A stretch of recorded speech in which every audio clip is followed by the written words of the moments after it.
This is the brief on the disastrous dinner party at Castle Ravenloft. In this wild three-session arc, a group of adventurers accepts a dinner invitation from the vampire lord Strahd, hoping to reunite their ally Ismark with his missing sister, but the evening quickly collapses into absolute bloodshed. First, this diplomatic dinner turns into an emotional nightmare. You see, Strahd plays the gracious host, even granting Ismark's request to see his sister, Irina. But the heroes are completely crushed to discover she's already been turned into a vampire. Even worse, she's wearing the Amulet of Ravenkind, a lost artifact they desperately need to defeat Strahd, literally taunting the group with their past failures. Second, the castle claims a leader's life. After Strahd suddenly vanishes, the group explores the keep, but their curiosity turns fatal out on the parapets. They fight a suit of animated armor, and their attacks literally just bounce right off the steel. The construct brutally slays Ismark, their primary ally and village leader, leaving our survivors totally leaderless in enemy territory. Finally, the retreat becomes a full-on panic. They trigger crazy traps of poison gas and giant spiders, splitting up in the chaos. One hero gets cornered by a literal blood monster, while another accidentally summons an invisible, enraged apparition of Strahd just by disturbing an ancient wedding cake. Yeah, it forces a totally terrified rout. As you can see, what started as a rescue mission resulted in their target becoming an undead enemy, the death of a key ally, and a desperate scramble to escape alive. They definitely learned the hard way that in Barovia, dinner with the devil rarely ends with Today dessert. we're doing something a little different, and honestly, it's a little terrifying. We are stepping right into the lion's den, or, well, I guess more accurately, the vampire's dining room. Right, yeah. It's a classic trope for a very good reason. You know the polite invitation to dinner issued by the villain. Yeah. It's this moment where the physical conflict just pauses, right? And the psychological warfare really begins. It's Hannibal Lecter serving wine. It's Darth Vader sitting at the head of the table in Cloud City. Oh, man, that is such a good comparison. It's exactly that. It's that moment where you absolutely know you are outmatched, but you kind of have to pretend you're just having a nice, normal meal. Precisely. It's a suspension of the rules of war, but really only on a superficial level, because underneath the surface, the war is actually intensifying. It shifts from swords and spells to words and perceptions. Exactly. And so for you listening, we are looking at a stack of logs today. This is data from sessions 27, 28, and 29. It involves a party of adventurers, Yerhorn, Radley, and Perlan, and their ally, Ismark. And the premise here is actually pretty simple. They have finally accepted an invitation to dine at Castle Ravenloft with Strahd von Zarovich. But as we're going to see as we dig into this, the dinner is really merely a pretext. The true purpose of this visit, at least from Strahd's perspective, seems to be a systematic, almost clinical dismantling of the party's hope. Yeah, it's brutal. We have 3 sessions of really dense material here. We're covering everything from a very tactical ambush on the road to the horrific reveal of a lost ally to the literal burning of the castle itself. It is a totally chaotic ride. We've got deception, we've got the corruption of innocence, and we definitely have some serious tactical blunders. So our mission for this deep dive is to analyze exactly how Strahd uses his environment, how he uses his so-called hospitality to break his enemies before he even has to lift a single finger to fight them. Right. And we also really need to look at the tragic arc of Ismark here, the burgomaster. His story in these 3 sessions is devastating. It really is. It's devastating. It highlights the actual cost of heroism in a setting where the deck is just completely rigged against you. Truly. Okay, so let's unpack this. We start right in session 27. The party is leaving the Wizards of Wine, and they are heading straight to the castle. They are highly motivated. Ismark especially is very eager. They really think they are going on a rescue mission to save Ismark's sister, Irina. Right. And immediately, right off the bat, the tone is set by the environment. They are on the Swallow Road, and they get hit by an ambush. But the thing you have to understand is this isn't just a random encounter. It is highly tactical. Yeah, looking at the logs here, an armored figure rides out on a skeletal horse, shoots a bunch of arrows, and this is the part that is just so annoying as a player rides right back into the trees. It's shoot and scoop tactics. Yeah, it's classic guerrilla warfare, but employed by the undead. These enemies are revenants. Now, just to be clear, Revenants are not your standard, shambling, mindless zombies. They are highly intelligent, incredibly vengeful spirits that have possessed a corpse. Their entire existence is fueled by a very specific hatred or a singular goal. Which makes them so dangerous. Exactly. And by using this mobile archery riding out, firing, and retreating, they are actively baiting the party. They want the party to get frustrated and break formation. And it totally works. The party chases the horseman because they think they can corner him in the woods. But while they are distracted by that, an ogre zombie just lumbers out from the woods behind them to cut off their escape route. It is a textbook pincer movement. It's the hammer and anvil maneuver. The ogre is your anvil. It's a big, slow, incredibly hard-hitting obstacle that just pins you in place, and the revenants on the horses are the hammer, striking repeatedly from the flanks. It shows you that Strahd's forces aren't just some mindless mob. They are an army with real tactical acumen. And this tactic nearly works perfectly. Yeah. Ismark, who, let's remember, is a skilled fighter, but is very much still mortal. He just gets hammered here. The log says he takes these massive crushing blows from the ogre, and then the horseman reappears from the trees and puts 2 arrows right into him, and he goes down. This is such a key foreshadowing moment for the rest of the deep dive. Ismark is essentially the moral center of this group right now. He is the one with the deep personal stake in this. Yeah, it's his sister. Right. And here, right at the literal gates of his enemy's land, he is almost killed. It establishes the stakes for you immediately. Ismark is fragile. The party isn't just fighting for their own survival, they are escorting a VIP who is very, very mortal. It creates this underlying secondary objective in every single combat encounter they face. You have to protect the burgomaster. Which just skyrockets the tension. I mean, it's only Eurohorn's really quick thinking, riding his mountain lion companion over and casting cure wounds that saves Ismark's life in that mud. Let's actually pause on that image for just a second.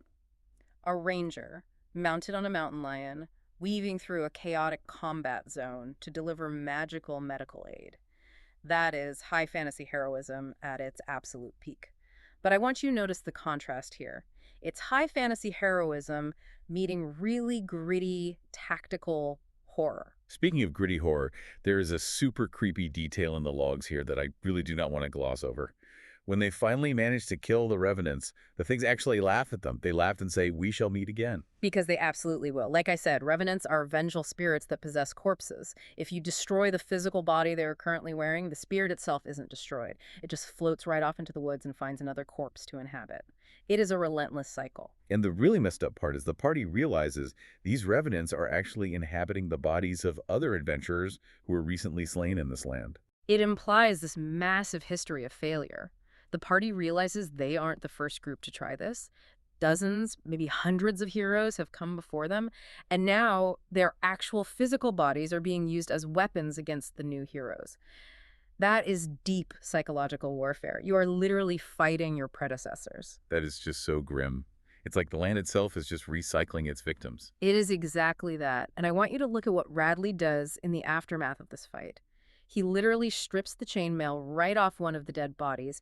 He takes a great sword, a healing potion, and even a scroll of revivification. It really highlights the sheer scarcity in Barovia. If you want to survive, you have to scavenge from the people who failed before you. Radley is quite literally wearing a dead man's armor to a dinner party. It's a waste not, want not kind of situation, but taken to the most macabre extreme imaginable.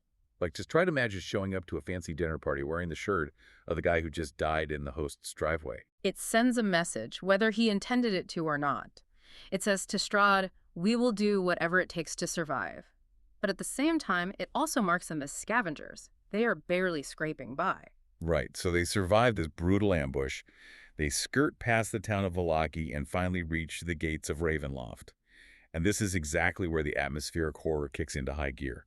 The weather turns incredibly violent immediately. We are talking massive thunder, lightning strikes, and there is a coach just waiting for them. An unmanned coach, importantly. Which is always, always a giant red flag. The doors of the coach just open automatically. There's no driver, just 2 dark, terrifying horses. It's Strahd basically broadcasting, "I control everything here. I don't even need living servants to fetch you." Exactly. It also totally removes the ability for the party to interact with the human element before arriving.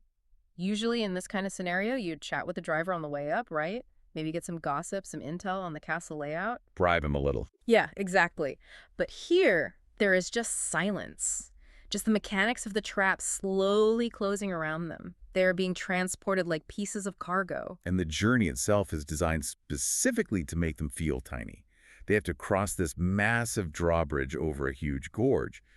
The source material notes it's a 50-foot wide gorge with sheer walls that are 100 feet high. It's an imposing physical barrier. And the bridge is loudly creaking and swaying violently in the storm winds. It's so precarious. It really feels like you are crossing a threshold into a world where the normal laws of safety just completely cease to apply. That's spot on. In classical literature, crossing a bridge very often symbolizes a transition from the world of the living into the underworld. Think of the river Styx. Once they cross that swaying, rotting wood over that drop, they have fully left the safety of the known world behind them. They are undeniably in Strahd's domain now. And the moment they cross that bridge, they meet the welcoming committee. Rahadin, the Chamberlain. Rahadin is a fascinating figure. He is a dusk elf. Now, without getting too bogged down into the deep lore, you should know the Dusk Elves have a horrific, tragic history with Strahd that involves absolute genocide. And Rahadin actually betrayed his own people to serve Strahd. He is a traitor to his entire race, but he is unflinchingly loyal to his master. Wow. And the source specifically knows he has this terrifying aura. As he gets physically closer to the adventurers, they start hearing screaming voices in their heads. It is a literal auditory psychic assault. The screams get louder and more desperate the closer he gets to you. It strongly implies a personal history of violence that is so profound it literally clings to his being. These are very likely the souls of the thousands of people he has personally killed or betrayed. He is a walking war crime. And notice the stark contrast here. The party is visibly revulsed. They are clutching their ears in pain, and Rahadin is just completely emotionless. He offers this incredibly terse, polite welcome. It is just mundane bureaucracy wrapped up in eternal torment. He normalizes the horror. To him, the screaming of the damned is just background noise. He politely asks for their coats while the souls of his victims are shrieking into their ears. It completely disarms the party because, really, how do you politely respond to that kind of greeting? You can't. He leads them into the Great Hall, Yeah. which has the classic cobwebs, huge vaulted ceilings, very Gothic vibes. And then he opens these massive bronze doors to the banquet hall, and suddenly we are just in a completely different movie. Yes, the sensory shift here is incredibly jarring. Outside, it is thunder, lightning, and swaying bridges over death drops. Inside, it is bright crystal chandeliers, tables laden with roasted beast, amber liquid sitting in fine goblets. It is pure opulence. It's civilization. And there's music playing, a massive pipe organ. Yeah. And who is sitting there playing it? The man himself, Strahd von Zarovich. Playing in raptured ecstasy, as the log specifically notes, and this is key. It is a performance. He desperately wants them to see him not just as a brutal warlord, but as an artist, as a sophisticate. He is capable of creating beauty. It immediately complicates their view of him. If he was just a snarling monster, it would be very easy to hate him and fight him. But a monster who plays beautiful Bach-style fugues, that is deeply unsettling. Right, so he finishes, stops playing, turns around, and plays the gracious host. And I have to say, this conversation at the dinner table is a complete minefield. Strahd is just so deeply arrogant. He casually apologizes for not eating the food with them because it's, quote, no longer his custom, which, is a polite way of saying he drinks human blood. It's a massive power move. He is saying, I am providing for you, but I am entirely above your petty biological needs. And then he just starts monologuing about his past conquests.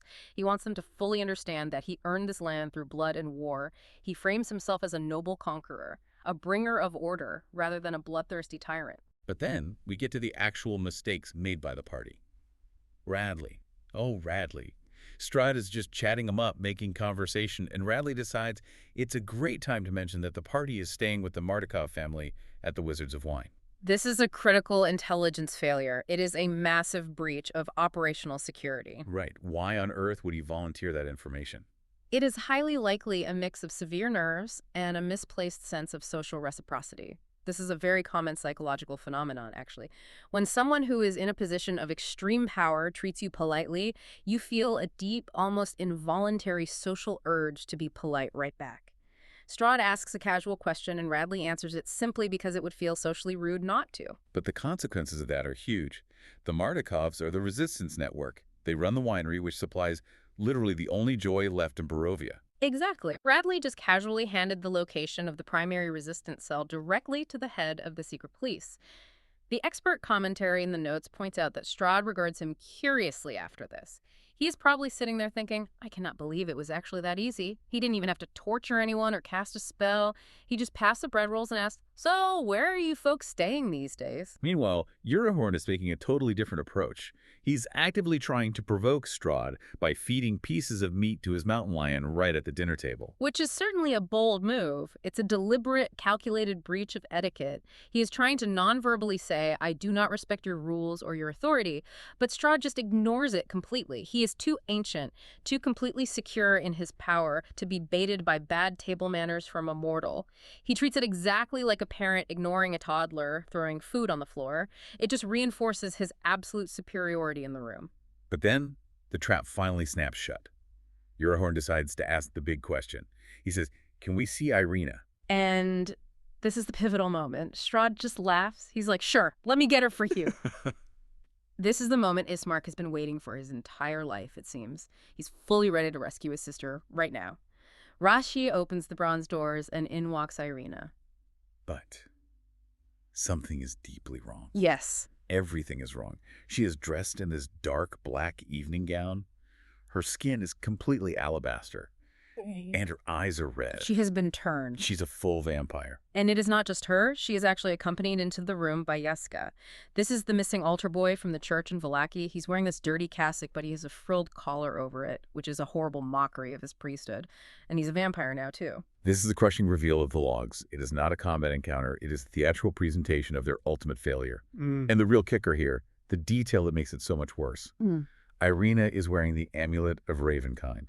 That is the dagger right in the heart. For those who don't know, the amulet is this incredibly powerful, holy artifact that the party spent multiple past sessions desperately trying to find. It actively radiates sunlight. It is the ultimate weapon against vampires in this world, and they lost it when their cleric died in a previous session. And now it is literally hanging around the neck of the very vampire they came here to destroy, worn proudly by the woman they came here to save. It is a total devastating inversion of their entire quest. It is Strahd loudly saying, your greatest tools of salvation are now just my casual jewelry. It actively mocks their efforts. It renders their entire campaign up to this exact point a complete and utter failure. Ismark's reaction in the logs is just heartbreaking to read. He yells out, calls Strahd a monster. He instinctively reaches for his sword to fight. And Strahd, he doesn't even bother to draw a weapon or cast a spell. He just laughs at him and vanishes. Because he leaves them alone with their failure. He fundamentally doesn't need to fight them. He has already won this engagement entirely on his terms. He took their main mission objective, which was save Irina, and turned it into a horrific new reality where she is now an active enemy. And by vanishing like that, he completely denies them the catharsis of combat. If they could just fight him right there, they could feel like they were actively doing something. But he leaves them all alone with his victim. And Irina, she isn't the sweet, scared girl Radley remembers from the village. She's cruel now. She purposefully walks over and sits right in Strahd's empty chair. She casually taunts them. She dodges all their frantic questions about the layout of the castle. And Yeska, this little innocent altar boy, just hisses at them with what the log calls a murderous visage. It is the ultimate corruption of innocence. Strahd has taken the exact things the party cares about, family, religion, childhood innocence, and worked them into weapons. This is the very definition of Gothic horror. It isn't just about cheap jump scares or gore. It's about the systemic degradation of the good in the world. And then, exactly like Strahd did, Irina just casually dissolves into mist and leaves the room. Leaving the party completely alone in this massive banquet hall. The dinner is officially over. The host has left. Their status as guests has been fully revoked. Now they are just intruders in a very dangerous house. So there they are. They're just standing there alone in this huge room. There's all this uneaten food on the table. Ismark is completely devastated, probably in shock. And they collectively realize, okay, well, we are inside the castle. The bad guys just left. What do we do now? And this naturally begins segment 3 of the logs, the architecture of madness. They make the choice to explore. But I want you to notice the massive shift in tone here. The castle essentially changes around them. It goes from being an opulent palace to a terrifying dungeon. Yeah, they walk out of the dining room into the hallway, and suddenly there are just vampire spawn clinging to the walls, crawling around, just leering down at them. But they don't attack. Which is a massive show of restraint and power. Strahd is communicating, you are currently alive solely because I am allowing it. It creates this immense suffocating tension. They're basically walking through a shark tank, and all the sharks are just watching them with hungry eyes. Every single step they take is a severe test of their nerve. So they head down to the Hall of Faith. It's this ruined chapel area. And there's a corpse on the floor clutching a holy icon, and there's a single mysterious ray of light shining down on it. This is a great example of environmental storytelling. The corpse alone implies a whole tragic story. Someone clearly tried to find sanctuary in this holy place and failed miserably. Radley and Eurahorn immediately go to loot the body, which brings that scavenging theme right back to the forefront. They take a black mace and a cloak off the guy, but they specifically choose to leave the icon. Why do you think they left it? I mean, it's a holy item in a vampire castle. Extreme paranoia. In a place that is this deeply cursed, seeing a perfect ray of light shining down on a holy object just looks entirely too good to be true. They instantly suspect it's a trap. Strahd has successfully, at this point, made them absolutely afraid of hope itself. Which really shows exactly how paranoid they've become in just a few hours. Yeah. Then they decide to go upstairs, and they meet, honestly, my favorite weirdo in this entire dungeon, Leaf Lipsiege. Ah, yes, the accountant. He's literally chained to a desk. He's sitting there doing Strahd's taxes. It is the banality of evil I mentioned earlier. Amidst all the gothic horror and the blood drinking, someone still has to sit down and balance the books. Castles require heavy maintenance. Armies require regular payment. Leaf completely ignores these heavily armed intruders to just focus on Strahd's finances. It is just so absurd. They walk in like, excuse me, we are here to violently kill the master of this castle. And he's just like, yes, take a number. I'm currently calculating the annual grain tithe from the village. It beautifully grounds the horror in this strange, almost administrative reality. Leaf isn't a terrifying monster in the traditional sense. He is a pencil-pushing functionary. He represents the boring bureaucracy of this terrible occupation. And the fact that he is physically chained to his desk tells you everything you could ever need to know about Strahd's employment benefits package. Right, and he just sneers at them. He tells them, I'm busy. And the party's so thrown off, they just leave him be. They move on and find the throne room. And here's a tiny detail that the source material specifically flags as bizarre. The throne in the room faces the wall. Yes, it faces south, pointing completely away from the room itself. Why? What is your actual take on that architectural choice? It is purely symbolic, I believe. A ruler typically sits facing his court. He faces the people he rules over. By having the throne face the blank wall, Strahd is physically turning his back on his subjects, on the living world entirely. It strongly suggests he has absolutely no interest in actually ruling this land. He is only interested in his own dark obsessions. Or perhaps he is staring at something that only he can see, like the ghosts of his past. Either way, it heavily emphasizes his utter isolation. It's super unnerving to just walk into a room and see that. So they keep going up. They eventually hit the rooftop. It is absolutely pouring rain outside. And then the storm clouds physically form into Strahd's giant face and just start spewing swarms of bats at them. It's a massive demonstration of dominion. He is telling them he is the land itself. He literally controls the weather patterns. Now, mechanically, the bats are mostly just a nuisance, but the message is incredibly powerful. There is nowhere outside these walls where you are safe. It effectively forces them right back inside. It traps them within the terrifying architecture of the castle. Yeah, they retreat right back inside the door and immediately run into a ghost. That, wait for it, turns out to just be a scary mannequin on strings. The literal prank. A prank! The ancient vampire lord is trolling them in his own house. It highlights his very juvenile sense of humor, or perhaps just his deep, eternal boredom. He is actively toying with them. He wants to hear them scream in terror, and then immediately feel incredibly foolish for screaming at a doll. It deconstructs their sense of heroism. It makes them feel like silly children wandering through a cheap haunted house attraction instead of epic heroes. They do actually find a real fight eventually. There's this zombie ambush out on the king's balcony. But the source notes it's a very simple combat encounter. They just cut the zombies down easily. It's almost too easy for them. Because the physical threat isn't the real point of this place yet, the castle is designed to wear them down mentally first. And now we move right into segment 4 of the logs, where they start meeting the other residents of these upper floors. This is where that uncomfortable social horror returns in full force. Right. They are searching around and they find a secret door, which, good job by Perlan spotting that. And behind it, they find a bedroom. And there's a young girl hiding in there, Helga Ruvak. She claims she's just a maid from the village, a simple bootmaker's daughter. And here's where we see the absolute tragedy of the community breakdown in Barovia. Ismark, who is the burgomaster, the leader of that village, doesn't know who she is. He looks at her, says the villagers are very reclusive, and just shrugs. That is wild to me. The elected leader of this tiny village doesn't even know his own people by sight. It shows you exactly how fractured the society really is under Strahd's rule. Pure fear keeps everyone completely isolated in their homes. Neighbors don't know their neighbors because trusting anyone gets you killed or taken. So Helga begs them, she pleads to be taken with them. But the party, They just leave her. they leave her behind. They promise her they'll come back later, but the log says she looks desperate and forlorn as they shut the door. They have become so wildly suspicious of everything in this castle that they can't even trust a crying girl. And honestly, from a survival standpoint, they're completely right to be suspicious. In Ravenloft, innocence is very often just a mask for a trap. But making that choice still deeply erodes their morality. They are being forced to make these very cold, calculated equations. Is she a trap? Even if she isn't, can we actually afford to escort a defenseless civilian through a vampire lair right now? And they decided the answer was no. They are becoming colder, just like the stone of the castle. Then they keep moving and find Gertruda, and this is honestly even sadder. She's the teenage daughter of a woman known as Mad Mary from the village.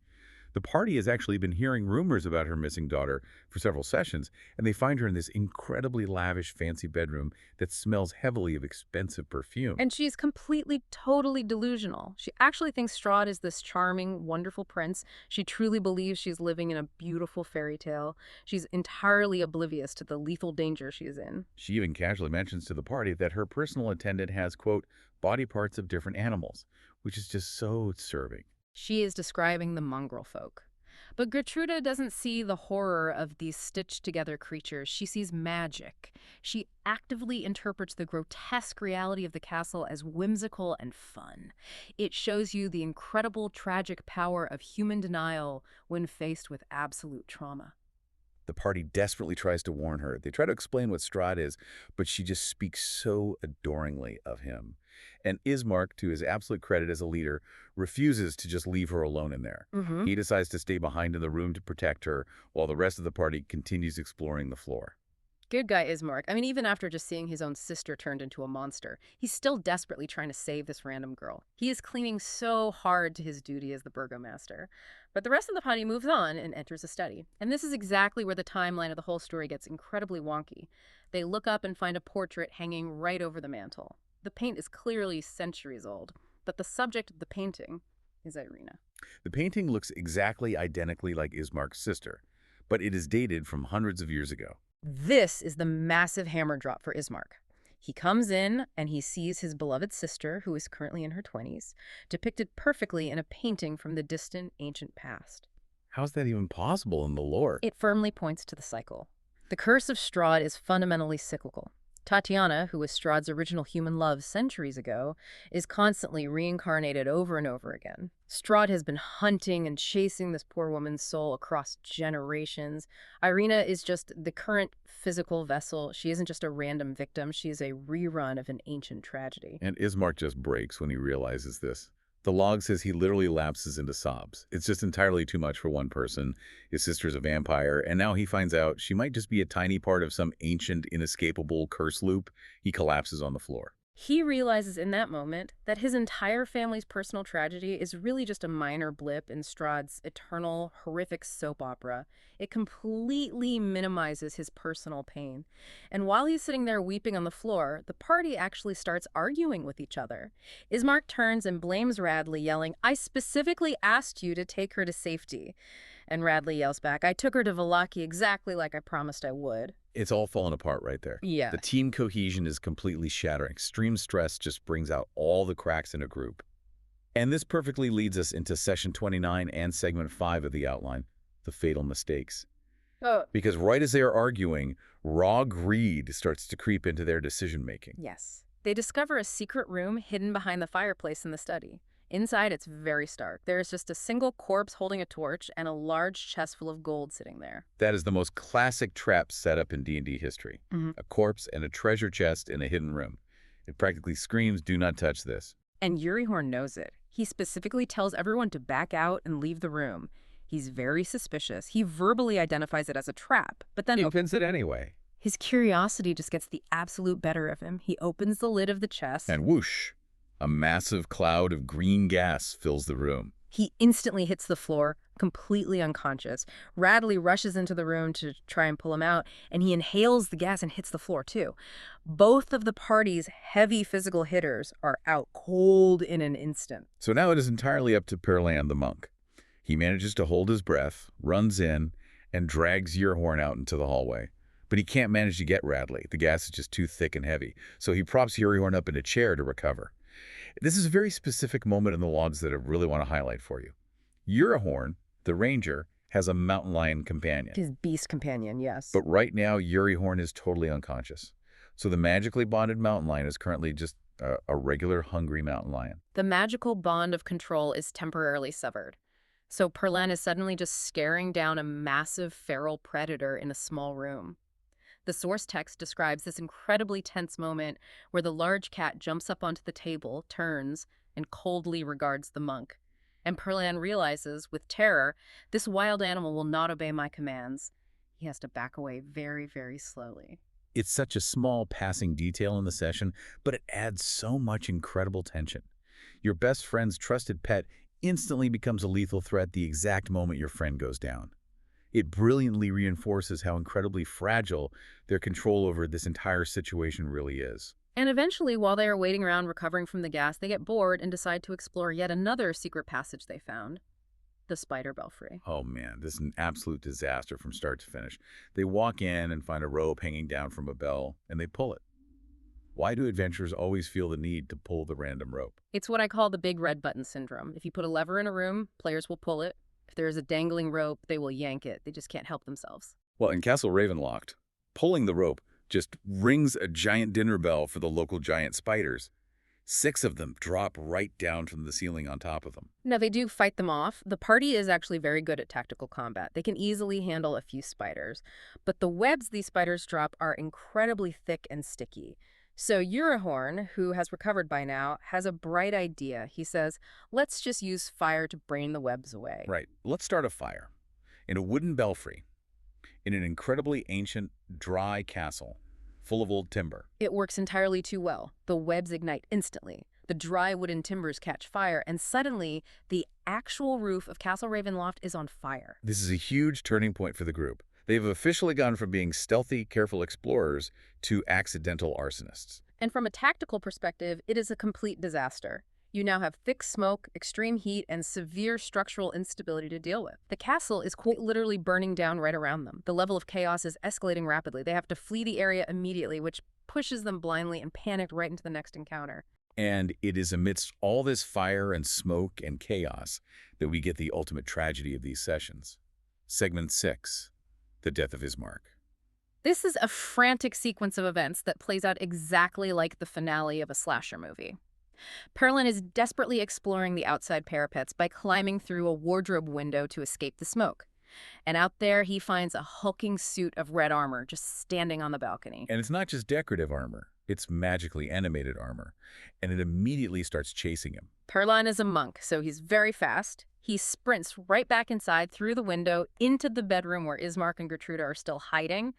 But this massive suit of armor just stomps right in after him. So now Ismark, who is already just completely emotionally wrecked from crying over the painting, has to stand up and fight. He draws his longsword. Gertruda is cowering in the corner, screaming her head off. Perlan is frantically punching this solid metal thing. And the armor is completely relentless. It is heavily resistant to standard physical damage. Worse, it uses area of effect lightning attacks. The source logs specifically say that Ismark's sword just clangs harmlessly off the plating, and Perlan manages to dent it a bit, but the construct shows absolutely no sign of fatigue. It is an unfeeling machine of death. And then it finally happens. The armor swiftly bypasses Ismark's guard, and it just slays him. The log is incredibly blunt about it. Ismark, the burgomaster, is slain. But the physical imagery the DM uses is so specific and so cruel. He physically falls backward and he dies with his dead eyes staring directly through the open door toward the study with his sister's ancient portrait. God, that is just devastating. He died looking right at the eternal evidence of his sister's inescapable curse. He entirely failed to save her from Strahd. He completely failed to save himself, and he died in his enemy's fancy guest bedroom fighting a random piece of animated furniture. It completely severs the party's emotional anchor to Barovia. Ismark was their true moral compass. He was the literal reason they were on this quest to begin with. With him dead on the floor, the whole mission loses its heart. They are no longer brave heroes helping a desperate brother save his family. They are now just desperate intruders trapped in a burning house trying to survive the night. And Pearland actually goes down too. The armor just trucks right over him right after it kills Ismark. Yeah. And when they finally wake up later, are they captured in the dungeon? No, they've just been moved. They wake up resting in a different, comfortable guest room. Ismark's dead body is completely gone. The mountain lion is gone. And there's just some guy lounging on a velvet couch nearby. Escher. Oh, this guy, he's just so painfully casual about the whole thing. He's like, oh, hello there. I saw you boys got dragged in here unconscious. Escher is a vampire spawn, but he's a very unique one in the castle's hierarchy. He is a consort. He has this handsome, faded elegance about him, and he is entirely, completely self-obsessed. He doesn't care about the party or their dead friend at all. He just casually complains about how Strahd used to find him beautiful, but is now growing bored of him. He tells them he's terrified of being, quote, locked away in a crypt. It gives the players this really dark glimpse into the inevitable future of Strahd's toys. You get played with until he's bored, and then you just get put away in a box forever. It perfectly illustrates the cold dispensability of Strahd's affections. Escher is essentially just a discarded, sad pet. Now, the party briefly considers killing him right there. Eurihorn actually whispers to the others, should we take him out? But they are so badly battered at this point. Radley and Pearline just shake their heads and decide no unnecessary confrontations right now, so they literally just turn and walk away. And Escher just goes right back to reading his book on the couch. The absolute disrespect of it all. But to be fair, they do have much bigger problems to deal with. They walk back into the study where the painting is, and they notice the fire in the hearth has been neatly relit. Gertruda is completely gone. Ismark's body is gone, and his blood has been mostly cleaned off the floor, but a faint, dark stain remains on the rug. It is exactly like the castle is quietly resetting itself. It's scrubbing away any impact they had. The huge fire they started in the belfry, it's likely been magically extinguished or safely contained by servants, the bodies of their friends, quietly removed. It's a tactic to make their violent struggle feel completely meaningless. The house always wins. So they keep moving, and Eurihorn decides to investigate a dark bathing chamber they find. He looks inside and sees a large bathtub completely full of this thick, dark liquid. Rule number 1 of horror. Never, ever look in the creepy tub. Exactly. A screaming, horrifying figure made entirely of blood just erupts out of the tub. It leaps up and clings to the ceiling. This is very likely a specialized vampire spawn, or perhaps one of the brides using some advanced form of blood magic. It drips and splashes thick blood everywhere. Eurihorn panics and shoots an arrow at it, but he completely misses. The creature just scuttles away in the shadows. But Eurihorn actually chases it. He is so mad at this point. He runs all the way back up to the rainy roof to find it, but he loses its trail in the storm. And when he walks back down to the bathroom, all the blood is totally gone. The tub is completely dry and dusty. Pure gaslighting. Was the blood creature even real, or is the dark magic of the castle just actively messing with his mind now? It creates this deep, terrifying doubt in his own senses. Remember, Eurihorn is the ranger, he's the tracker, the highly perceptive one in the group. If he can't even trust his own eyes anymore, who can they trust? Nobody. And then we finally reach the climax of the logs. The wedding cake. Yes. They wander into this incredibly dusty, abandoned dining room. And sitting on the table, there is a massive tiered wedding cake, just slowly rotting and listing heavily to one side. There is a small bride figurine still standing on top, but the groom figurine has fallen off. So Caroline, investigating the room, reaches down and picks up the groom figurine from the floor.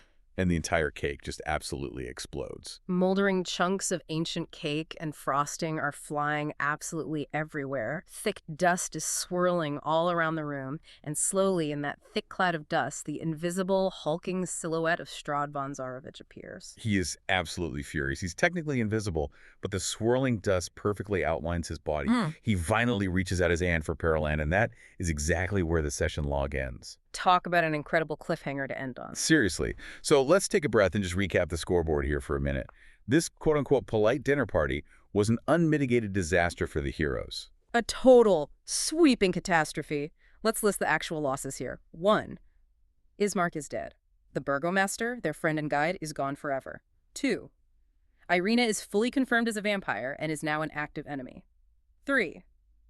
The Amulet of Ravenkind, their absolute best super weapon against the undead, is securely in enemy hands. 4. They accidentally set the roof of the castle on fire. And 5. They willingly gave away the secret location of their only allies, the Mardukov family. And finally, number 6.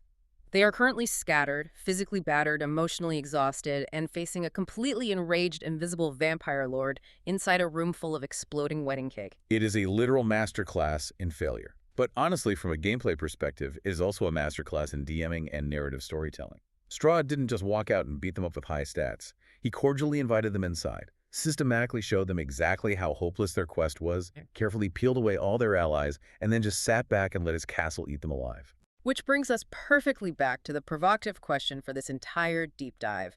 Looking at all this, with Ismark dead on the floor and Irina fully turned into a monster, does the party actually have any valid reason left to stay in Barovia? That is the big question, isn't it? Their primary driving mission for months was save Irina. Well, she's a vampire now. Her brother is dead. Technically speaking, the mission is a total failure. It's game over. But the real question is, can they even leave if they want to? The magical mist still trapped them in the valley.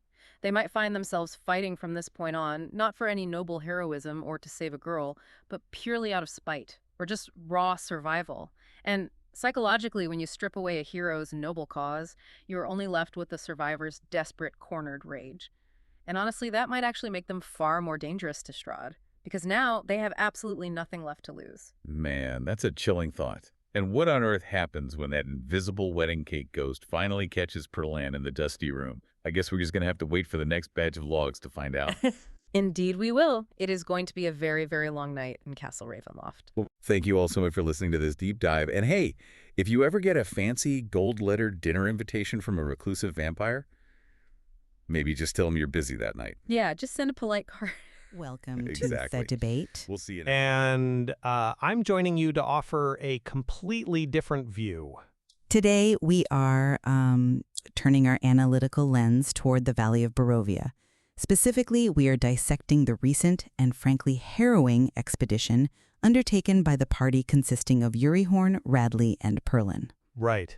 We're looking really closely at their decision to, well, accept a dinner invitation from the Dreadlord Strahd von Zarovich, and of course the subsequent navigational nightmare of Castle Ravenloft itself. A classic blunder. Historically speaking, walking into the vampire's lair willingly it's rarely a survival-positive strategy. Indeed. But the central question we are tackling today really goes to the very nature of that environment.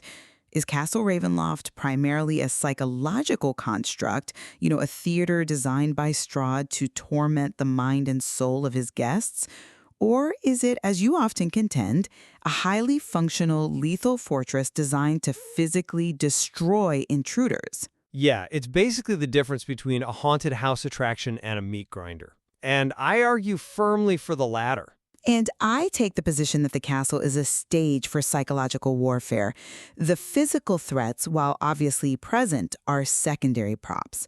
Strahd's primary goal was the emotional dismantling of his guests, particularly the breaking of the Burgermeister Ismark and the corruption of his sister Irina. The castle isn't really designed to kill the body.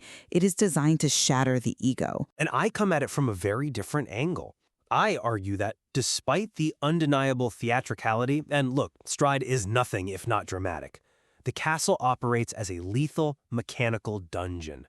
The environmental hazards, the traps, the raw combat prowess of its guardians, those are the primary vectors of danger. You see a stage play, I see a kill box where the party survived only by, honestly, statistical anomaly and high constitution scores.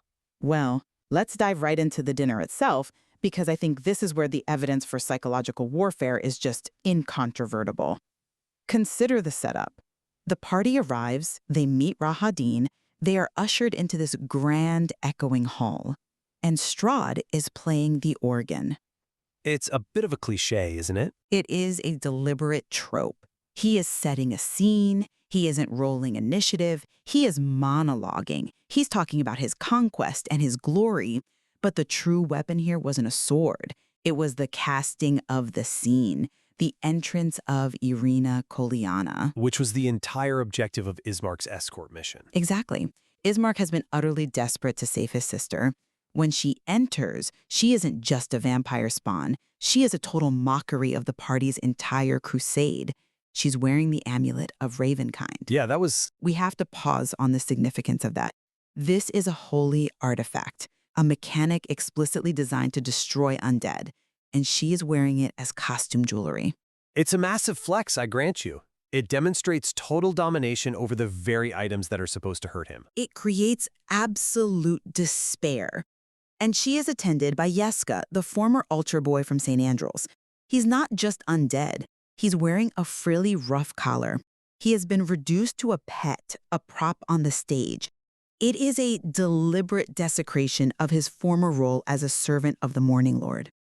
Listen, Strahd didn't kill Ismark at that table. He let Ismark see his sister, taunting and cruel. He shattered the man's resolve before a single hit point was lost. That is psychological warfare, pure and simple. I see why you prioritize that interpretation, and I don't deny the cruelty of the tableau. It was horrific, but let me give you a slightly different perspective. You're focusing on the cutscene, but I'm looking at the resource attrition required to even reach that cutscene. You mean the approach on the Svalage Road? I mean the ambush. Before they even stepped foot in that dining hall, what happened? They were nearly annihilated. This wasn't a mind game. This was a high CR encounter designed to drain resources. Revenants and an ogre zombie coming out of the tree line? That is a brute force tactical strike. Ismark wasn't psychologically dismantled there. He was physically crushed by an ogre. He was beaten to within an inch of his life. But Urihorn healed him. Which cost spell slots. That's the point. By the time they walked into that dining hall, they were battered, their healing pool was totally depleted, and they knew they were outmatched. That ambush set the tone. It said, I can kill you whenever I want. If the castle is just a stage, why soften them up with lethal force first? And inside the castle, just look at the trap in the secret room behind the study hearth. The gas trap? Right. Perlin finds a coffer, Urihorn opens it, and green gas just fills the room. That isn't a riddle. It isn't some deep moral dilemma. It's a Constitution saving throw. Urihorn and Radley went down hard. That gas didn't care about their feelings or the narrative arc. It was a blunt force dungeon trap designed to incapacitate. I'm really not convinced by that line of reasoning, because the gas didn't kill them, it incapacitated them. It heightened the helplessness. It reinforces the idea that they are essentially toys to be moved around the board. But let's look at the actual residents they encountered, because this, to me, absolutely proves the theater theory. Go on. They find Helga Ruvak, the bootmaker's daughter, in a room that is clean, with unlit lanterns. She claims to be a maid. This is a classic damsel setup. It creates immediate social friction. Ismark refuses to leave her. Radley and Perlin are suspicious. Strahd has placed her there specifically to see if the party will tear itself apart over what to do with a civilian. It's a test of character, not combat prowess. Or she's a vampire spawn, placed there to ambush them if they let their guard down, which she is. Then look at Gertruda. She's in a lavish bedroom, completely oblivious. She tells them she ran away because the castle looked majestic. She thinks Strahd is wonderful. This is designed to confuse the party's moral compass. It shows the corrupting power of Strahd's charisma. It's not a combat encounter. It's a narrative encounter designed to make them question their own definitions of monster and victim. And Escher? The perfect example, a vampire consort lounging in a chair, reading a book. He doesn't attack. He actually complains about being bored.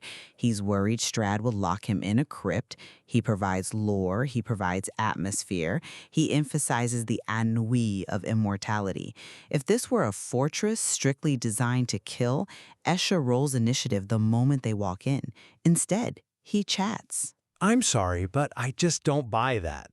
You are seriously cherry-picking the social interactions and completely ignoring the initiative roles.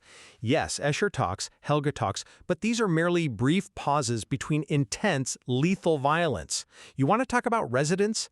Let's talk about the red animated armor on the battlements. Ah, the construct that attacked Perlin. It didn't just attack, it executed. It didn't speak, it didn't taunt them about their morals, it engaged in brutal melee efficiency. It used a greatsword and electrical surges. This wasn't a prop. It physically slew Ismark. It beat past his AC, dealt massive damage, and dropped him. Then it took down Parolin. That is the castle functioning as a fortress. It identified intruders and neutralized them with extreme prejudice. But that leads to the resurrection, which is a key point for me. Hold on, I'm not done with the resonance. What about the thing in the bathtub? Eurahorn walks into a dark bathroom and a screaming figure made of blood launches itself out of the tub. The blooded simulacrum? It was a predator. It scuttles on the ceiling. It drips blood. Eurahorn is firing arrows at it in a panic. This isn't a conversation about ennui. It's a desperate fight for survival against a monster. Even the giant spiders in the belfry, those are classic physical threats requiring fire and steel to overcome. The residents of Ravenloft are monsters. The fact that some of them talk before they bite doesn't change their stat blocks. That's a fair point, though. I would frame the quote-unquote death of Ismark very differently, which we will get to. But first, we really have to discuss the architecture itself. You claim it's a military fortress. I look at the layout and I see a funhouse. A funhouse? That implies it's harmless. No, it implies it is deeply disorienting. Look at the audience hall. The throne faces the wall. Why? It serves literally no functional purpose for a ruler. Mechanically, it creates a massive blind spot. But artistically, it is a profound statement of contempt for his courtiers. It is art. Or consider the mannequin. The prank. It is explicitly a prank. They are walking down a dark hall. They hear a terrifying moan. A fanged visage flies at them, and it's a doll on ropes and pulleys. The moan is just wind blowing through holes. This proves, beyond the shadow of a doubt, that Strahd has set this up as a haunted house attraction. He is mocking their fear. A fortress doesn't have jump scare mannequins. A stage set does. I see the mannequin as the exception, not the rule. It lures you into a false sense of security right before you step into a lethal hazard. Because if you look at the macro-level architecture, it is pure military fortification. We are talking about a 100-foot drop from the parapets. We are talking about a drawbridge over a gorge that violently sways in the wind. These are defensive structures designed to limit movement and create fatal fall damage opportunities. Standard castle design, surely. But look at the interior mechanics, the secret doors. Parolin had to perform a laborious search, a highly difficult skill check, just to find that wainscoted passage. And the mechanics. To open the secret door in the hearth, they had to manipulate the fire poker. To open the next one, they had to put a torch back in a specific sconce. This is a complex, mechanical puzzle dungeon. It requires physical interaction with the environment to progress. Which feeds perfectly into the game aspect. Strahd is the game master. It feeds into the lethality. Look at the fire in the belfry. Eurahorn lights the webs to kill the spiders. What happens? The dry timbers ignite. The roof catches fire. The physics of the world are real. The castle burns like a real structure. It isn't some illusion that dissipates when you disbelieve it. If you stay in that fire, you take fire damage. If you fall off that bridge, you take fall damage, roughly 10d6 worth of it. The architecture is a weapon. And yet we must address the corpse, or rather, the lack thereof, in the room. You mentioned Ismark was slain by the armor. Parolin was struck down. And yet, they woke up. They did. They woke up in a nice bedchamber with Escher. If Ravenloft is a fortress designed to destroy intruders, why are they still breathing? Why did the armor stop its assault once they were unconscious? Why were they stabilized and moved to a guest room? This is the ultimate proof of the stage theory. Strahd is playing with his food. He killed Ismark, or removed him, because Ismark was the emotional anchor. Once Ismark was broken and defeated, the scene was over. That is a very compelling narrative argument. But I think you are fundamentally misinterpreting the mechanics of Barovia and the true nature of the curse. How so? Ismark is gone. You say removed, I say dead. The blood was cleaned up, sure, but the notes specifically mention the stain remained on the floor. The lethality was entirely real for the NPC. The party surviving, that might not be Strahd's mercy. That might be the specific curse of the demiplane. Remember the Revenants? They said, "We shall meet again." Death is not an escape in Barovia. So you think the castle actually killed them and the land itself brought them back? Or the Dark Powers did. Or perhaps Strahd simply stabilized them so he could torture them further, yes. But the violence of the act was real. The armor didn't pull its punches. It dealt lethal damage. The outcome, survival, doesn't negate the intent of the attack, which was to destroy. I disagree. If I shoot you with a gun, but have a team of doctors on standby to save you, I am not trying to kill you, I am trying to traumatize you.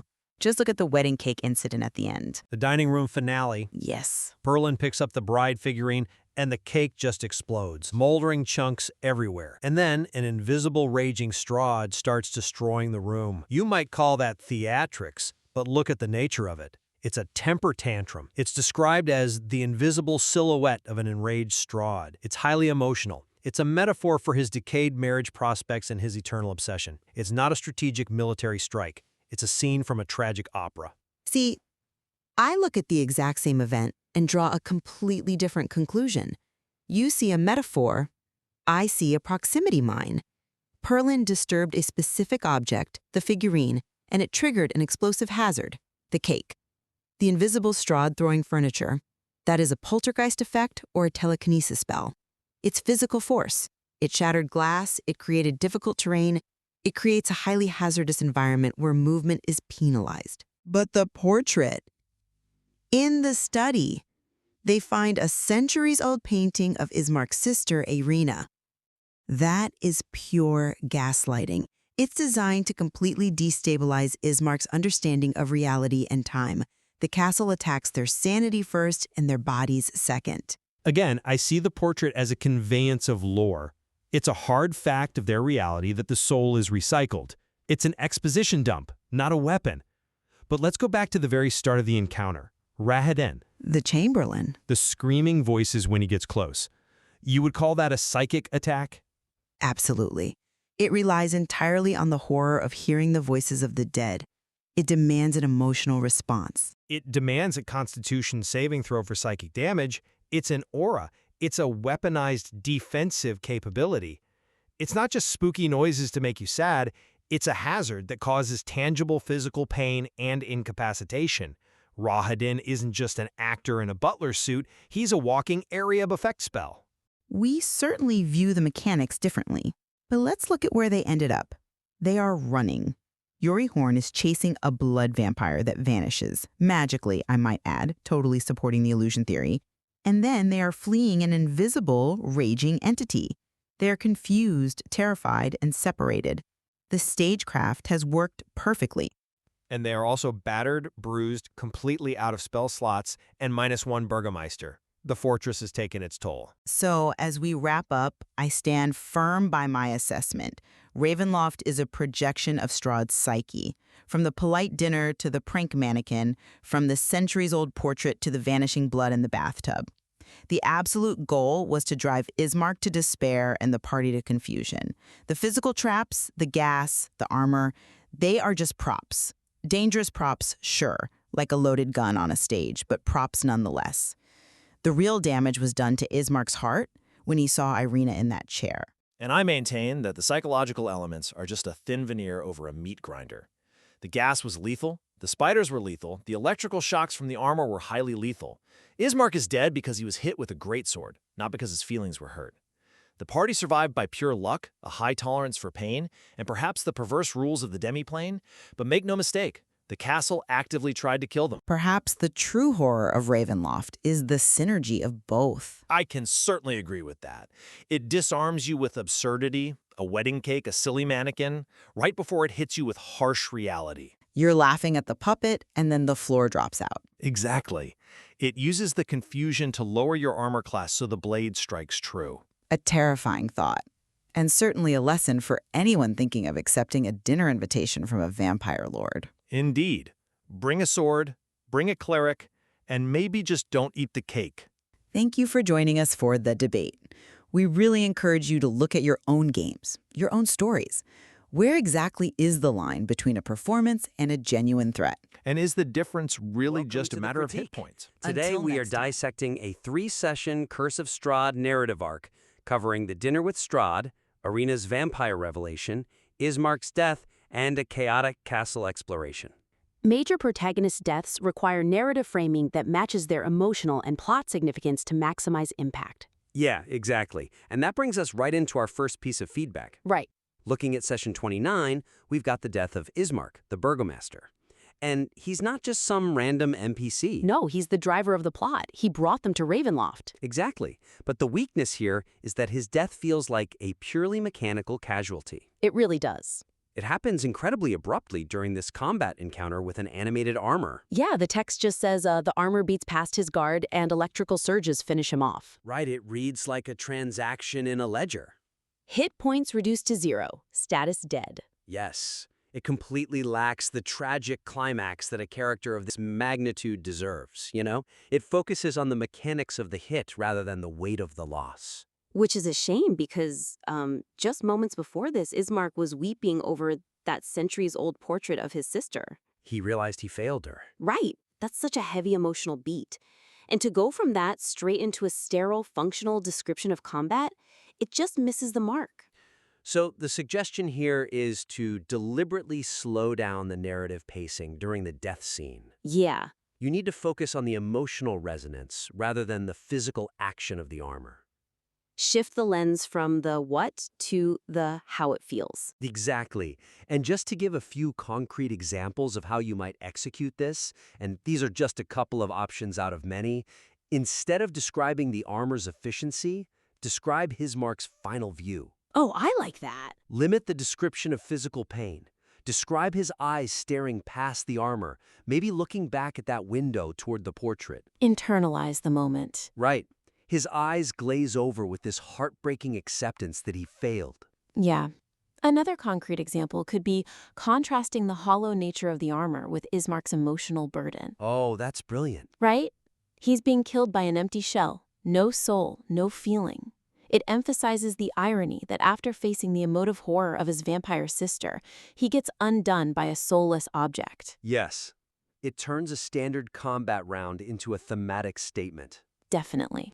Maintaining the suspension of disbelief in a horror setting relies on minimizing elements that break the established mood of sophisticated dread.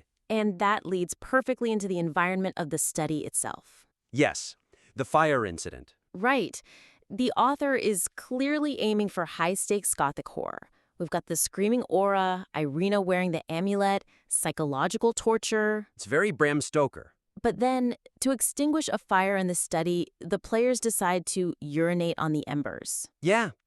The weakness here is a massive, jarring tonal clash. It really is. It pulls the narrative straight out of a tragedy and right into a frat house comedy. It undermines all that tension built up in the chambers of weeping. Exactly. The players are always going to do chaotic things, right? But the weakness is that the narrative just lets it happen without consequence, which condones that tonal shift. So the suggestion isn't to take away player agency and just say no. No, never break agency. Right. The suggestion is to describe the environment reacting negatively to that crude behavior. Filter their actions through a narrative lens that maintains the grim atmosphere. Yes. For example, and again, these are just a few concrete ways to handle it. If they do this, don't play it for laughs. Right. Describe the smoke reacting. It shouldn't just disappear. It should choke the room. Give them this desperate, smoky suffocation. Like the room itself is disgusted by them. Exactly. You could have the smoke form a judging visage. Oh, maybe the face of the portrait they just desecrated. Yes, or make the smell unnaturally foul. A supernatural stench. Right, a concrete mechanical example. That stench of disrespect clings to their clothes, and it gives them disadvantage on their next social check with Strahd. That's perfect. It punishes the characters for treating the setting trivially. It reasserts the genre. Yeah, it tells them, you can act like clowns, but this castle will treat you like vermin. Transitions that rescue characters from certain death must be framed as intentional villainous agency rather than obvious plot armor. Yes, this is crucial for the aftermath on the battlements. Right, because Ismark dies, Perlin is struck down, and then they just fade to black and wake up in a guest room with Escher. The weakness here is that it feels like a total deus ex machina to avoid a party wipe. It disconnects the cause and effect. Completely. It lowers the stakes because the players suddenly feel like they can't actually lose. The DL will just wake them up somewhere safe. So the suggestion is to explicitly frame their survival as a calculated act of cruelty or boredom by Strahd. Not just a lucky blackout. Exactly. It needs to feel imposed. Right. So, looking at concrete examples, when they wake up with Escher, don't just have him sitting there reading a book. Have him explicitly comment on it. Yes.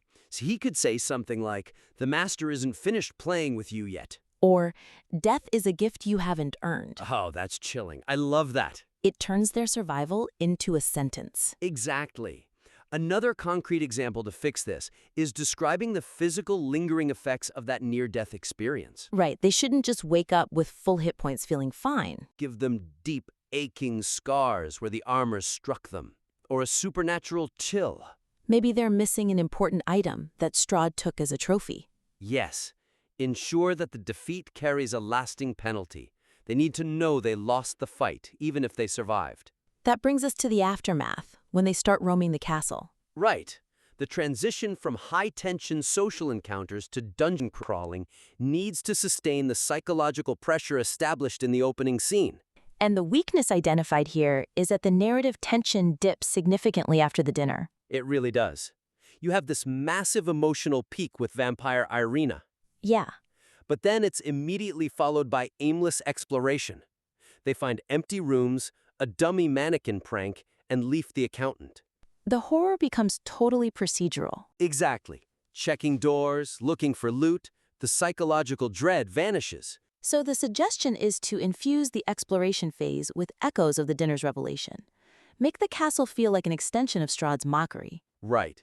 Don't let the tension release. Change the type of tension. For example, instead of a generic Scooby-Doo mannequin prank, Right. A dummy that just groans. have the mannequin dressed to resemble their lost cleric. Or the recently deceased Ismark. Yes. When they realize it's a fake, it's not a relief, it's a psychological taunt. It shows Strahd is watching and mocking their grief. These are great examples of keeping that pressure up. And what about Leaf Lipsiege? Right, the accountant. A concrete example of fixing that encounter is linking his accounting directly to the party's actions. Instead of him just doing generic taxes. Exactly. Have him tallying the cost of the dinner to the estate. Or calculating the value of Irina as a bride versus a hostage. That forces them to re-engage with the plot even during a mundane social encounter. It makes Leaf a reminder of the bureaucracy of evil, not just an obstacle. Interactive objects in the environment should serve to deepen the lore or foreshadow immediate threats, rather than just acting as physics puzzles. Yes, the environmental storytelling. We have two major set pieces here. The wedding cake with the bride figurine, and the bathtub full of blood. Great Gothic imagery. Incredible imagery. The author's intent is clearly to lean into that classic aesthetic. Right. But the weakness is that their triggers feel totally disconnected. The cake explodes because a figurine was touched. And a vampire jumps out of the tub when they look at it. Yeah, they feel like gotcha traps. Exactly. They read like video game physics puzzles. Touch X, Y explodes. They aren't integrated story moments. So the suggestion is to tie those environmental traps directly to the narrative of the wedding or the tragedy of the inhabitants. Make them symbolic. Right. So, for concrete examples, the cake shouldn't just be a proximity mine made of flour. Right, when they remove the bride figurine. It should rot rapidly, molding and collapsing in seconds, or perhaps it begins to bleed. Symbolizing the corruption of the wedding and Irina's fate. Yes, the cost should feel supernatural and symbolic, not mechanical. And for the bathtub? Instead of just springing a combat encounter, which is a jump scare, build suspense. Let them see the forest before the tree. Exactly. A concrete way to do this is to allow the players to hear weeping coming from the tub before the attack. Or see ripples in the liquid. Give them moment to dread what's about to happen. That's always scarier than the monster itself. And if the spawn in the tub is wearing a tattered wedding dress, it links back to Strahd's brides. Exactly. It becomes a lore point, not just a stat block. Well, this has been a really thorough look at this session arc. It has. To recap briefly for the listener, we've got 4 main actionable areas. Right. First, give true narrative weight to major deaths, like Ismark's, by slowing down and focusing on the emotional realization of failure, rather than the combat mechanics. Second, eliminate those tonal inconsistencies. If the players act like frat boys in a horror castle, the environment needs to punish them, to maintain the dread. Third, frame any survival from a party wipe as Strahd's intentional cruelty. Make them feel the cost of losing. And finally, sustain that psychological pressure during exploration by tying mundane objects and traps, like the mannequin, the accountant, and the cake, directly into the trauma of the overarching narrative. Exactly. These adjustments will align the mechanics with the incredibly high stakes of this campaign. We strongly invite the listener to submit their next set of session logs to the critique so we can see how the escape from Ravenloft ultimately concludes. Can't wait to read it. Thanks for tuning in.